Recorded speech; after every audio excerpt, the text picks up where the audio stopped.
Meet Greg.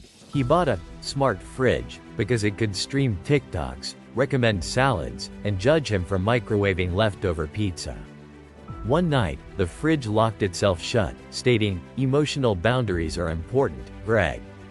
Desperate for snacks, Greg attempted to sweet-talk it, but the fridge began therapy sessions, charging him $29.99 a week via freezer autopay. It diagnosed him with abandonment issues because of the rotting kale he never used. Then came the kicker.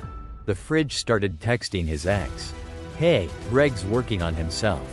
Wanna give it another shot?" She replied. They're dating now. Meanwhile, Greg sleeps next to a mini fridge that just hisses when he cries.